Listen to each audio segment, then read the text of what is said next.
Varicose veins కి సరైన చికిత్స కోసం సంప్రదించండి ఎవిస్ హాస్పిటల్. బ్రహ్మమురారి సురార్చితలింగం నిర్మల భాసిత శోభితలింగం జన్మజ దుఃఖ వినాశకలింగం తత్ప్రణమామి సదా శివలింగం. ఓం నమః శివాయ. కార్తీక మాసం సందర్భంగా మన సిటీలో ఉన్నటువంటి వివిధ శివాలయాల్ని, అతి పురాతన శివాలయాల్ని మీకు పరిచయం చేస్తున్నాను. అందులో భాగంగా ఈరోజు నేను మియాపూర్ దీప్తిశ్రీ నగర్లో ఉన్నటువంటి ఆలయంలోకి వచ్చానండి. ఇక్కడ ఈ ఆలయం యొక్క స్థల పురాణం చూసుకుంటే మనము పూర్వకాలంలో ఒక గుట్టలాగా ఉండేదట. ఇక్కడ పని చేసుకునే మహిళలంతా కూడా కలిసి ఇక్కడ ఒక గుట్ట మీద ఉన్నటువంటి ఒక చెట్టు మీద తమ బిడ్డలందరినీ పడుకోపెట్టి వాళ్ళు పనులకు వెళ్ళిపోయేవారట. తిరిగి తమ పనులు ముగించుకొని మధ్యాహ్నం వేళ పిల్లలకి పాలిద్దామని చెప్పి వచ్చే సమయానికి పిల్లల పొట్టలంతా నిండుగా ఉంటూ మూతికంతా పాలు ఉండి, అంటే పాలు తాగినట్టుగా ఉండి పిల్లలు కిలకిలా ఆడుకుంటూ కనిపించేవారట.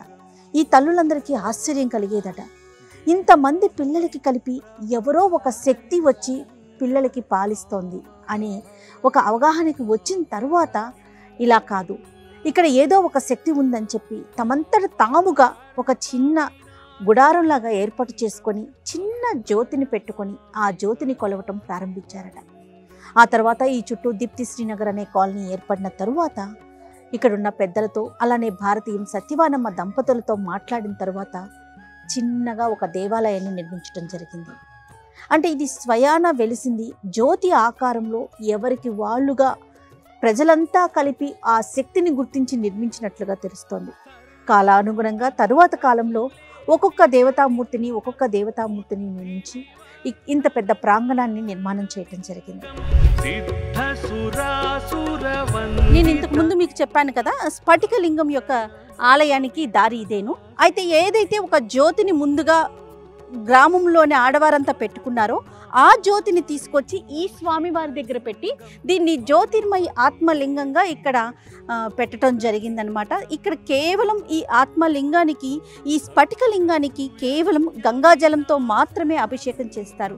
దీన్ని కూడా మనం ప్రత్యేకమైన విశేషంగా చెప్పుకోవాలి. రండి ఒక్కసారి దర్శనం చేసుకుందాం. నేను చెప్పాను కదండి, అష్టభైరవ సమేత జ్యోతిర్మయ ఆత్మలింగం స్ఫటికలింగం ఇక్కడ ఏర్పాటు చేయడం జరిగింది కదా.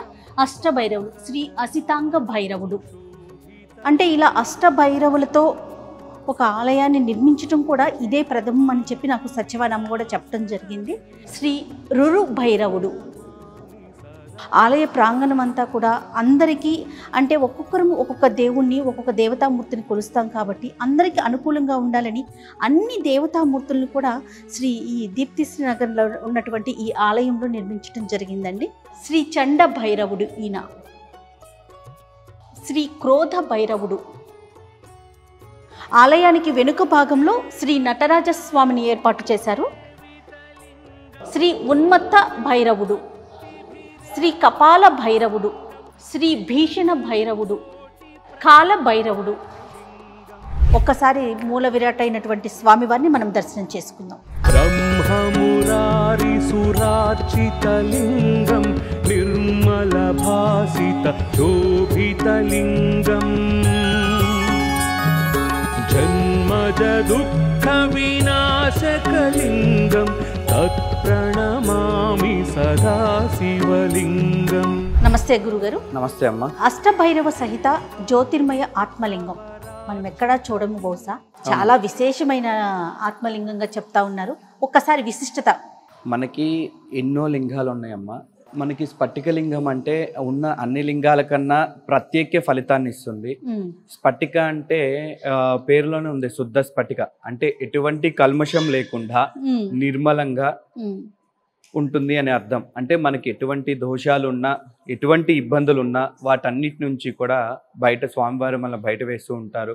అంటే మనకి ఏ ప్రాబ్లం కాకుండా ఎవరైతే స్ఫటికి గంగాజలంతో అభిషేకం చేసుకుంటారో వాళ్ళకి ఎటువంటి దోషాలున్నా, గత జన్మ నుంచి పాపకర్మలు అనుభవిస్తూ ఉన్నా, అలాగే ఇప్పుడు పడుతున్న కష్టాలు, బాధలు, ఇబ్బందులు, మనశ్శాంతి లేకపోవటాలు, ఏ పని మొదలుపెట్టినా ఆటంకు చికాకాలు, తెలిసో తెలియకో చేసే తప్పులు, ఉద్యోగ విషయాలు కానివ్వండి, అలాగే పెళ్ళిళ్ళ విషయాలు కానివ్వండి, సంతాన విషయాలు కానివ్వండి, ఆర్థిక పరంగా కానివ్వండి, మానసిక పరంగా కానివ్వండి, ఇలా ఎటువంటి ఇబ్బందులైనా అంటే ఈ దేహం ఏదైతే మనకి దేహం కనిపిస్తుందో పైకున్న ఈ శరీరానికి సంబంధించిన ప్రతి ఒక్క దోషాన్ని పోగొట్టేదే స్ఫటికం. అలాగే లోపల ఉన్న ఆత్మని సైతం శుద్ధి చేసుకోగలిగేదే ఆత్మలింగేశ్వరుడు. అనునిత్యం పూజలు ఏ విధంగా చేస్తారండి? అనునిత్యం స్వామివారికి ప్రతినిత్యము కూడా అష్టనదీ జలాలతో అభిషేకం జరుగుతుందమ్మా. మెయిన్గా గంగాజలంతో జరుగుతుంది. మిగతా అష్టనదీ జలాలతో కంపల్సరీ రోజు కూడా ప్రతినిత్యము జరుగుతూ ఉంటుంది. యథావిధిగా భక్తులు వచ్చి చేయించుకోవచ్చు. అలాగే అర్చనలు అవి అన్నీ కూడా భక్తుల కోరిక మేరకు ఏమి కావాలంటే అవి చేస్తూ ఉంటాము. కార్తీక మాసంలో ప్రత్యేకమైన పూజలు ఏమన్నా ఉంటాయా? కార్తీక మాసంలో చక్కగా ప్రతిరోజు కూడా మనకి స్వామివారికి నిత్యాభిషేకాలు ఉంటాయి, అర్చనలు ఉంటాయి, అలాగే విశేషమైన పూజలు ఉంటాయి.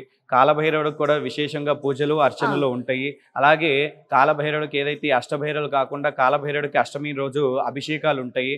అలాగే మీరు ఏదైతే స్వామివారి నుదుటి మీద జ్యోతిని చూస్తున్నారో ఆ జ్యోతి వారాహి అమ్మవారు. ఈ వారాహి అమ్మవారికి ప్రతి శుక్రవారం కూడా ప్రదోష సమయంలో కుంకుమార్చన అవుతూ ఉంటుంది. అలాగే మాస శివరాత్రికి పౌర్ణమికి కూడా విశేషంగా ప్రదోషకాల సమయంలో అభిషేకాలు అవుతూ ఉంటాయి అమ్మ. ఆలయ ప్రాంగణంలో మనము రకరకాల దేవతా దేవి మూర్తుల యొక్క విగ్రహాలని దేవుళ్ళని చూస్తా ఉన్నాం. ఒక్కసారి ఆలయ చరిత్ర ఒకసారి చెప్పండి. ఇక్కడ స్వయంభూ పెద్దమ్మ తల్లి ఉన్నారమ్మా. ఆ పెద్దమ్మ తల్లి కోరిక మేరకే విగ్రహ రూపంలో విజయదుర్గమ్మ వారిని ప్రతిష్ఠ చేయడం జరిగింది. ఆ తర్వాత చక్కగా ఒక్కొక్క ఆలయం అభివృద్ధి చెందుతూ వచ్చాయి. అదే పెద్దమ్మ తల్లి కోరిక మేరకే ఈ ఆత్మలింగేశ్వర స్వామివారు వచ్చారు. అదృష్టం ఏంటయ్యా అంటే మనకి ఇది కామకోటి కంచి పీఠాధిపతుల వారు ఇచ్చారు. అలాగే మనకి ఈ విగ్రహానికి ప్రతిరోజు కూడా గంగాజలంతో అభిషేకం చేయడం మనకి ఇక్కడ వేళా విశేషం. కాశీ తర్వాత మళ్ళీ చక్కగా మనకి ప్రతినిత్యము కూడా గంగాజలంతో అలాగే అష్టనదీ జలాలతో అభిషేకం మనకి ఇక్కడే జరుగుతుంది. అలాగే ఇలాంటి ఒక గొప్ప అదృష్టం మన దగ్గర ఉంది. ఆత్మలింగేశ్వర అష్టభైరవ సహిత జ్యోతిర్మయి ఆత్మలింగేశ్వరుడు. అలాగే మన పక్కన అక్కడ చూసుకుంటే పద్మావతి అమ్మవారు, అలాగే ఇంకా కొంచెం ముందుకు వెళ్ళినట్టయితే కళ్యాణ వెంకటేశ్వర స్వామి, అలాగే కొంచెం ముందుగా కిందగా మెట్లు దిగినట్లయితే సరస్వతి అమ్మవారు, జ్ఞాన సరస్వతి ఆలయం ఉంటుంది, కృష్ణుడు ఉంటాడు, కామకోటి మహాగణపతి ఉంటారు, వేదవ్యాసుడు ఉంటారు, వేదవ్యాస మహర్షి గారు, అలాగే ఆదిశంకరాచార్యుల వారు కూడా ఉంటారు. అలాగే ఇటు చూసుకుంటే విజయదుర్గ అమ్మవారు ఆలయం మొదటిగా ఎంట్రీ అవ్వగానే మనకు కనిపించేది విజయదుర్గ అమ్మవారు. అంటే మనకు విజయాలన్నింటినీ కూడా అందచేస్తూ ఉంటారు అమ్మవారు చక్కగా. ఆ తర్వాత చూసుకుంటే దుర్గా మల్లికార్జున స్వామి. కొంచెం ఆ విజయదుర్గ అమ్మవారి వెనకాల గనక మనం రాగలిగినట్లయితే అక్కడే మన చెట్టు కింద కొలువు తీరిన స్వయంభూ పెద్దమ్మ తల్లిని మనం అబ్జర్వ్ చేస్తూ ఉంటాము. అలాగే రీసెంట్గా కొత్తగా అమ్మవారు ఏదైతే వారాహి అమ్మవారిని కూడా ప్రతిష్ఠ చేశారు. అలాగే మరి అక్కడ చూసుకుంటే జ్ఞాన సరస్వతి అమ్మవారు ఉంటారు, ఆది శంకరాచార్యుల వారు కూడా ఉంటారు. జ్ఞాన సరస్వతి అంటే ఎక్కడ చూసినా సరస్వతి అమ్మవారు ఉంటారు, కానీ ఇక్కడ మనకి జ్ఞాన సరస్వతి అమ్మవారు. అంటే ఎప్పుడూ కూడా విద్య ఒక్కటి ఉంటే సరిపోదు తల్లి, చక్కగా మనందరికీ కూడా టాలెంట్ అంటే జ్ఞానం కూడా కావాలి. కాబట్టి జ్ఞాన సరస్వతి అమ్మవారు ఉన్నారు. మరి ఆ ముందుగా వెళ్తే హనుమంతుడు స్వామి వారు ఉన్నారు. అలాగే పంచముఖ గాయత్రీ దేవి ఉన్నది, జట్టల బాబా ఉన్నారు, అలాగే సాయిబాబా ఉన్నారు, నాంపల్లి బాబా కూడా ఉన్నారమ్మ. ఇక్కడ కింద ధ్యాన మందిరం ఉంటుంది. చక్కగా ఎవరన్నా ధ్యానం చేసుకునే వాళ్ళు ఉంటే చక్కగా వచ్చి ధ్యానం చేయొచ్చు. అదే ధ్యాన మందిరంలో చిన్నగా అరుణాచలం నుంచి ఉన్న రాయిని తీసుకొచ్చి అరుణాచల స్వామి వారు కూడా ఉన్నారు, అరుణాచల శివ కూడా ఉన్నారు. నాగేంద్ర స్వామి కూడా కొలువు తీరి ఉన్నారు. నాగేంద్ర స్వామి కూడా కొలువు తీరి ఉన్నారు. ఈ క్షేత్రంలో ఎక్కడ చూసినా మనకి సర్పాలు కనిపిస్తూ ఉంటాయి, నాగేంద్రుడు మనకి కనిపిస్తూనే ఉంటారు. కానీ ఇంతవరకు ఎవరికి ఏ హాని కూడా చేయలేదమ్మా. అది క్షేత్ర పాలకుడుగా ఎప్పుడూ కూడా క్షేత్రం చుట్టూ ఉంటూనే ఉంటారు. కానీ ఎవరికి వాటి వల్ల ఎటువంటి హాని అనేది ఇప్పటి వరకు అయితే జరగలేదు తల్లి. ఇక్కడ నిత్యాన్నదాన కార్యక్రమం కూడా నిరంతరం కొనసాగుతుందని విన్నాను. ప్రతినిత్యము కూడా విజయవంతంగా అన్నదాన కార్యక్రమాలు జరుగుతూ ఉంటాయి. భక్తులు ఎంతమంది వచ్చినా సరే లేదు కాదు అని అనకుండా చక్కగా మన సత్యవాణిగా అమ్మగారి ఆధ్వర్యంలో చక్కగా అన్నదానం చేస్తూ ఉంటారు ప్రతినిత్యము కూడా మన ఆలయంలో. చాలా సంతోషం గురుగారు. ఓం నమ శివాయ. ఓం నమ శివాయ. సర్వసుగంధ సులేపితలింగం బుద్ధి వివర్ధన కారణలింగం సిద్ధసురాసుర వందితలింగం. స్వామివారికి నైవేద్యం పెడుతూ ఉన్నారు. అయితే ఈ ఆలయం గురించి స్వామివారి గురించి ఎంత చెప్పినా తనివి తీరట్లేదండి. ఉదయం సూర్యకిరణాలు స్వామివారిని తాకుతాయి, అలానే సూర్యుడు అస్తమించేటప్పుడు కూడా కిరణాలు స్వామివారిని తాకుతాయని చెప్పేసి ఆలయ ప్రధాన అర్చకులు చెప్తూ ఉన్నారు. అలానే చంద్ర దర్శనం కూడా ఆలయానికి ఎదురుగుండా జరుగుతుందని చంద్రుడు ఒక అర్ధరాత్రి సమయం వచ్చేసరికి వెనుక గోపురాన్ని తాకుతాడని, చంద్రుడు కరెక్ట్గా ఆ పైన ఉంటాడని కూడా చెప్తా ఉన్నారు. అంటే ఒక్కసారైనా ఈ పరిసర ప్రాంతాల్లో ఉన్నవారు వచ్చి స్వామివారిని దర్శించుకుంటే, అందులోనూ ముఖ్యంగా కార్తీక మాసంలో దర్శించుకుంటే సకల పాపాలు తొలగిపోతాయని చెప్పేసి కూడా ప్రధాన అర్చకులు చెప్తూ ఉన్నారు. ఓం నమః శివాయ. లింగం తత్ప్రణమామి సదా శివలింగం.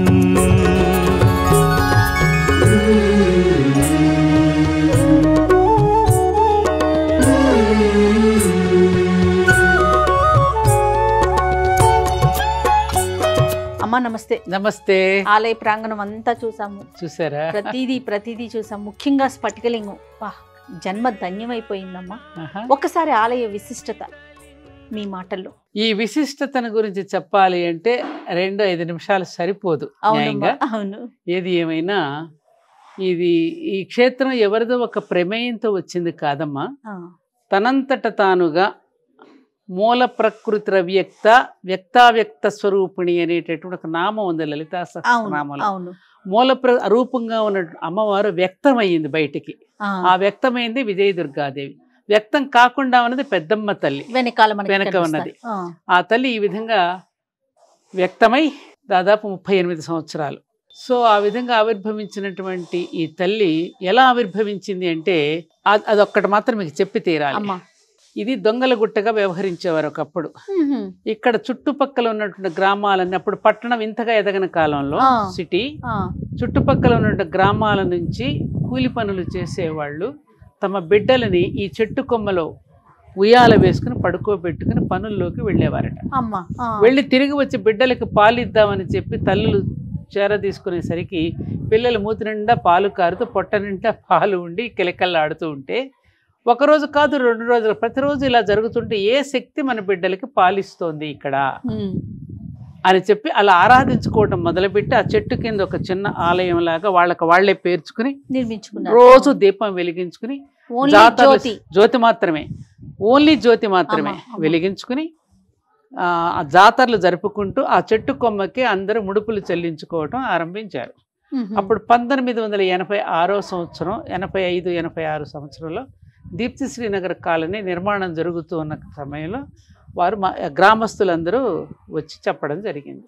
అమ్మవారి యొక్క విశేషమైనటువంటివన్నీ కూడా చెప్పడం జరిగితే అప్పుడు గణపతి స్థపతి పోనీ ఆ చిన్న ఆలయం కట్టిద్దామని, అందుకే అమ్మవారి ఆలయం చిన్నదైంది, మిగతా ఆలయాలు పెద్దవైనాయి. తల్లి ఇప్పుడు కూడా జయ ప్రేమగా తన ఎంతలోనైనా కుంచుకుపోతుంది, ఎక్కడైనా పడుకోగలుగుతుంది. అలాగే ఆ అమ్మ కూడా చిన్న దానిలో సరిపెట్టుకుని ఇంతమందికి కూడా చోటిచ్చి అందరినీ రప్పించిందమ్మా. ఆ విధమైన అమ్మ అలా కొలువు తీరింది. తర్వాత 2వ సంవత్సరంలో ఇక్కడ ఒక చిన్న డబ్బా ఉండేది, హుండీ. ఆ హుండీని ఒక దొంగ ఎత్తుకుపోయి గుట్టల్లో పడేశాడు. ఎత్తుకుపోయిన దొంగ తనే సరెండర్ అయ్యాడు వచ్చి, నేనే తీసుకువెళ్ళాను, 600 రూపాయలు నాకు దొరికాయి, నేను రాయి కొట్టుకుని మళ్ళీ దానిలో వేసేస్తానని తనంతట తాను సరెండర్ అయితే ఒక మనిషిని అధర్మం నుంచి ధర్మం వైపుకు మళ్లించింది కదా అని నేను శ్రీధర్మపురి అగుగాక అని నేను నామకరణం చేశాను ఆ రోజు దీన్ని. అందుకని ఇది ధర్మపురి క్షేత్రం. అందుకని ఇక్కడ ఏమీ జరగదు, పోయినా దొరుకుతాయి. ఏమీ కూడా ఇక్కడ చీమ కూడా హాని తలపెట్టదు ఎవరికి. ఏది కోరితే ఆ తల్లి అందరికీ ప్రసాదిస్తుంది. ఎందుకంటే మనం తెలియకుండా కొన్ని కోరకూడనవి కోరతాం, అవి ఇవ్వదు. ఇవ్వదగినవే ఇస్తుంది, కోరకూడనివి కోరితే మాత్రం ఇవ్వదు. అది మన క్షేమం కోరి తల్లి చేస్తుందిగా, అదనమాట అమ్మ. సరే, ఈ అమ్మ ఇక్కడ కొలువు తీరింది కదా. ఈ అమ్మ ఏం చేసింది, లక్ష్మిని పట్టుకొచ్చింది, వెంకటేశ్వర స్వామికి ఇచ్చి లక్ష్మిని పెట్టింది, బ్రహ్మ సరస్వతుల్ని పెట్టింది, అలాగే శివపార్వతుల్ని కూడా కొలువు తీర్చింది. ముగ్గురమ్మల కన్నా మూలపుటమ్మ పెద్దమ్మ. మరి ఈమె భర్త ఎవరు, పెద్దయ్య కావాలి కదా. ముగ్గురమ్మల మూలపుటమ్మకి ముగ్గురయ్యల మూలపుట అయ్య కావాలిగా. ఆయనే స్ఫటికలింగ జ్యోతిర్మయి ఆత్మలింగేశ్వరుడు. అందుకని అమ్మ ఆయన వెనక జ్యోతి వెలుగుతూ ఉంటుంది, చూసారా మీరు? అమ్మ వెనక నుంచి కనిపిస్తూ ఉంటుంది జ్యోతి స్వరూపంలో. అష్టభైరవులు అందుకే ఆయన అంశ అయినట్టు అష్టభైరవులు కూడా ఒక్కొక్కరు ఒక్కొక్క వాహనం మీద కనపడి ఉంటారు, కనిపించారమ్మా. ఆ వాహనం దాని యొక్క విశేషత అదంతా మీరు తెలుసుకుంటే సమయం సరిపోదు కాబట్టి అష్టభైరవుల సహితంగా ఉన్న ఆలయం మనదొక్కటే.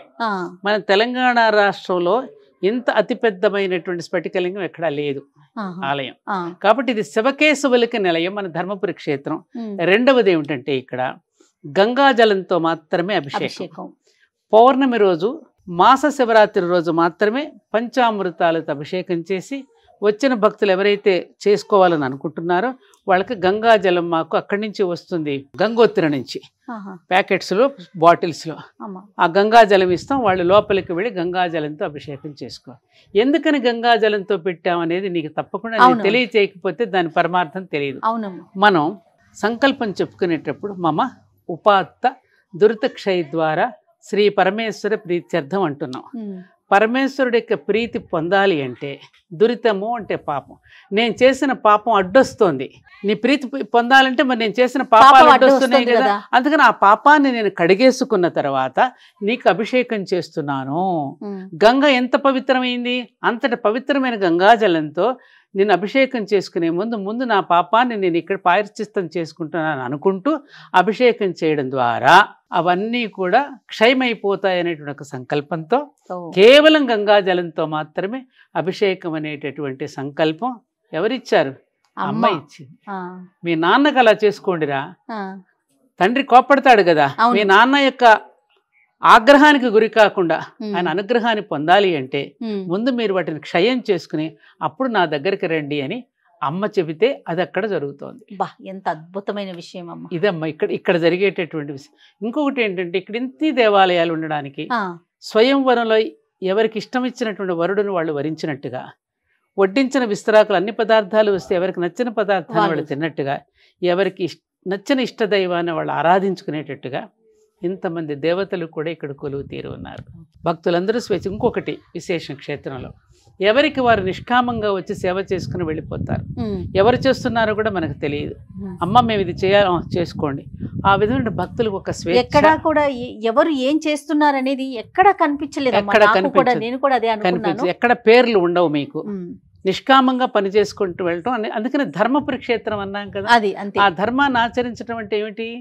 నువ్వు చేస్తున్న పని నిష్కామంగా చెయ్యి, ఆశించకుండా చెయ్యి. ఉమ్. చేసినప్పుడు పైన రికార్డ్ అవుతుంది. ఖచ్చితంగా. ఇక్కడ నువ్వు రాసుకున్నావు అనుకో, ఇక్కడే రికార్డ్ అయ్యి నువ్వు అక్కడ రాసుకున్నావు కదా, ఇంకా నాతో పనే ఉంది నీకు ఆ. అన్నట్టుగా ఉండకుండా మన ప్రాచీన దేవాలయాలలో మన ఋషులు, మన తపస్సంపన్నులు ఆలయ సాంప్రదాయాన్ని మనకి ఎందుకు అందించారో ఆ పరమార్థాన్ని ఒక నమూనాగా చేసి చూపించటమే ఈ దేవాలయం ధర్మపురి క్షేత్రం. అమ్మ, ఆలయంలో ఇంకా ఎలాంటి కార్యక్రమాలు నిర్వహిస్తున్నారమ్మా? ఎందుకంటే భారతీయమే మీ ఇంటి పేరుగా పెట్టుకున్నారు కాబట్టి మీరు తప్పకుండా వివిధ రకాల కార్యక్రమాలు నిర్వహిస్తూ ఉంటారు. ఆలయం అనేది శరీరానికి గుండె ఎటువంటిదో ఊరికి ఆలయం అటువంటిది. శరీరానికి ఆహారం ఎటువంటిదో మనసుకు వికాసం కూడా కావాలి. అందుకే ఇక్కడ ఎక్కువగా సాంస్కృతిక కార్యక్రమాలు, ఎక్కువగా హరికథలు. ఉహు. ప్రతి సెకండ్ సాటర్డే హరికథ ఇక్కడ. అలాగే ప్రవచనాలు, గరికపాటి వారు వచ్చారు, చాగంటి వారు వచ్చారు. రేపటి నుండి దత్తాత్రేయ, మన ప్రభాకర్ శర్మ గారు దత్తాత్రేయ ప్రవచనాలు 7 రోజుల పాటు చెప్పబోతున్నారు. ఫిబ్రవరిలో మళ్ళీ సామవేదం షణ్ముఖ శర్మ గారు రాబోతున్నారు. ఇట్లా ఈ విధంగా ఏమిటంటే అన్నమయ కోసం నుండి ప్రాణమయ కోసం, ప్రాణమయ కోసం నుండి మనోమయ కోసం, మనోమయ కోసం నుండి విజ్ఞానమయ కోసం, విజ్ఞానమయ కోసం నుండి ఎక్కడికి వెళతాం? ఆనందమయ కోశానికి వెళతాం. ఈ 5 కోశాలని కూడా ప్రభావితం చేస్తూ 5 కోశాలను పరిశుభ్రం చేస్తూ ప్రచోదనం చేయడమే ఈ దేవాలయం యొక్క కాన్సెప్ట్. చాలా సంతోషం అమ్మ. సకల దేవతలతో పాటుగా గోశాలను నిర్వహిస్తూ ఉన్నారు. అలానే నిత్యాన్నదాన కార్యక్రమం కూడా నిర్వహిస్తూ ఉన్నారు. అంటే మన హైదరాబాద్ లాంటి సిటీలో ఇలా సువిశాల ప్రాంగణంలో ధర్మపురి క్షేత్రంతో విరాజిల్లుతున్న ఈ దేవాలయ దర్శనం తప్పకుండా ప్రతి ఒక్కరూ చేయాలని మనస్ఫూర్తిగా కోరుకుంటానమ్మా. నమస్కారం. అలానే ఈ ఆలయ ప్రాంగణంలో కొంచెం పైగా వెంకటేశ్వర స్వామి, ఆయన్ని కళ్యాణ వెంకటేశ్వర స్వామిగా పిలుస్తారు. ఇక్కడ కనుక కళ్యాణం జరుపుకుంటే దంపతులంతా కూడా జీవితాంతం కలిసిమెలిసి ఉంటారని ప్రతీతి. దాంతోపాటుగా కింద పద్మావతి అమ్మవారు, ఇంకాస్త కింద గోవింద స్వామి వారు కూడా ఈ ఆలయ ప్రాంగణంలో కొలువు తీరి ఉన్నారు. ఇక్కడ నిత్యాన్నదాన కార్యక్రమాలు, కళ్యాణాలు, అలానే పిల్లలకి అక్షరాభ్యాస కార్యక్రమాలు నిరంతరం జరుగుతూ ఉంటాయి. మనందరికీ సుపరిచితురాలైనటువంటి భారతీయం సచివాని అమ్మ ఈ ఆలయ నిర్వహణ బాధ్యత మొత్తం తీసుకొని భక్తులందరికీ ఎటువంటి ఇబ్బందులు లేకుండా సకల సౌకర్యాలతో ప్రతి స్వామిని దర్శించుకోవాలి, ప్రతి దేవుని యొక్క కృపకి పాత్రులు కావాలని ఆశిస్తూ ఆవిడే పూర్తిగా బాధ్యతలు తీసుకొని ఈ ఆలయ నిర్వహణ చేస్తూ ఉన్నారు. ఖచ్చితంగా ఇంత సువిశాల ప్రాంగణంలో ఉన్నటువంటి స్వామి వాళ్ళని, అమ్మవార్లని దర్శించుకొని వారి యొక్క కృపకి పాత్రులు కావాలని మనస్ఫూర్తిగా కోరుకుందాం. నమస్తే.